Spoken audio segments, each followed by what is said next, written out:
Quarto dia. O amor é atencioso. Como são preciosos para mim os teus pensamentos! Como é grande a soma deles! Se eu os contasse, seriam mais do que os grãos de areia. Salmos 139, 17, 18. O amor pensa. Ele não é um sentimento tolo que passeia pelas ondas da emoção e então cai no sono mental. Ele se mantém ocupado em pensamentos, sabendo que os pensamentos amorosos precedem as atitudes amorosas. Quando você se apaixonou, o pensamento veio quase que naturalmente. Você passou horas imaginando como seria a pessoa amada, imaginando o que ela estaria fazendo, ensaiando coisas marcantes para dizer e depois curtindo doces memórias do tempo que passaram juntos. Você disse sinceramente: eu não consigo parar de pensar em você. Mas, para a maioria dos casais, as coisas começam a mudar logo depois do casamento. A esposa finalmente tem seu marido. O marido já tem seu troféu. A caça está terminada e a perseguição encerrada. Fagulhas de romance vagarosamente tornam-se em cinzas e a motivação para o pensamento esfria. Você se deixa focar em seu trabalho, seus amigos, seus problemas, seus desejos pessoais, em você. Depois de algum tempo, você involuntariamente começa a ignorar as necessidades do seu cônjuge. Mas o fato de que o casamento acrescentou outra pessoa em seu universo não mudou. Então, se o seu pensamento não amadureceu o bastante para constantemente incluir esta pessoa, você se pega sendo surpreendido ao invés de reflexivo. Hoje é nosso aniversário? Por que você não me incluiu nessa decisão? Você nunca pensa em ninguém além de você mesmo?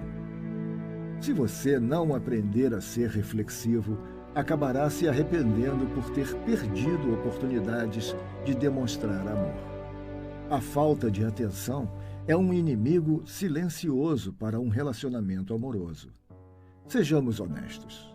Os homens lutam mais contra a falta de atenção do que as mulheres.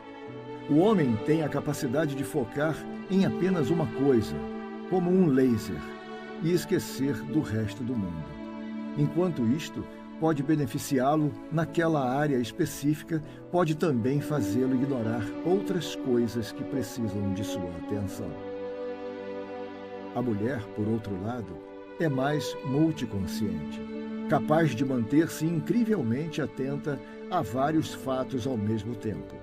Ela tem a capacidade de falar ao telefone, cozinhar, saber em que cômodo da casa as crianças estão e se perguntar por que seu marido não a está ajudando.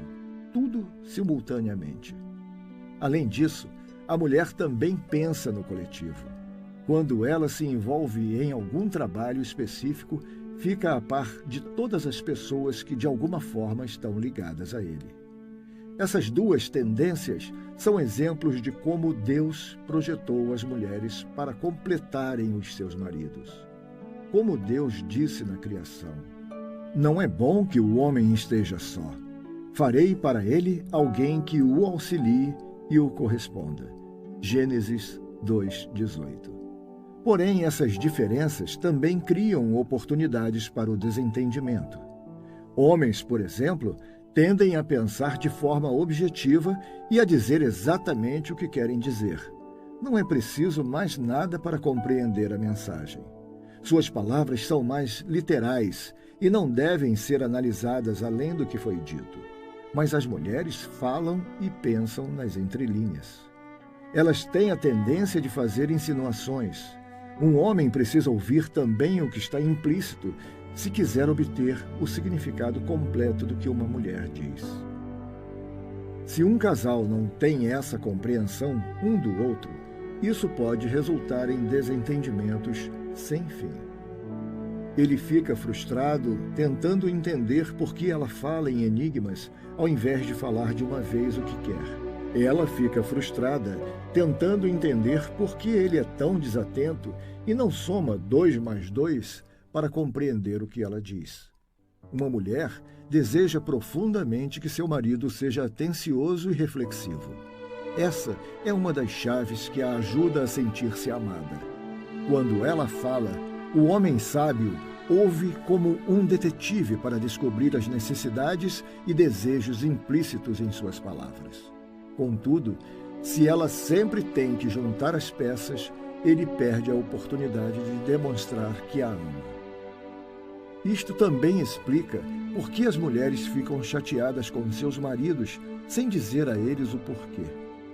Ela pensa: eu não deveria ter que explicar isso para ele. Ele precisa ser capaz de olhar a situação e entender o que está acontecendo aqui. Ao mesmo tempo, ele se sente mal porque não pode ler a mente dela e deseja saber por que está sendo punido por um crime que não sabia que havia cometido. O amor requer atenção, dos dois lados. O tipo de atenção que constrói pontes através da combinação de paciência, bondade e generosidade. O amor ensina a acertar o alvo, a respeitar e a apreciar a maneira única de pensar do seu cônjuge. O marido deve ouvir a esposa e aprender a considerar as mensagens não ditas. A esposa deve aprender a se comunicar com atenção e não dizer uma coisa significando outra. Porém, com frequência você fica irado e se frustra, seguindo o padrão destrutivo. Preparar, apontar, fogo. Você fala de forma dura e só depois pensa se deveria ter dito o que disse. Mas a natureza atenciosa do amor lhe ensina a usar a mente antes de usar os lábios. O amor pensa antes de falar. Ele filtra as palavras com a peneira da verdade e da bondade. Quando foi a última vez que você gastou alguns minutos pensando em como poderia demonstrar amor ao seu cônjuge e entendê-lo melhor? Qual a necessidade imediata que você pode suprir? Para qual próximo evento, aniversário, data comemorativa, feriado, você já pode se preparar? Grandes casamentos vêm de grandes reflexões. Eu convido a todos vocês, 9 horas da manhã, às 3 horas da tarde, como também às 7h30 da noite, aqui na rua Cussi Júnior, 325, bem ao lado do Colégio Prevê, na cidade de Bauru. Cada lágrima que chorei, cada sonho que perdi, coloco aos teus pés. Levanta-me, Senhor.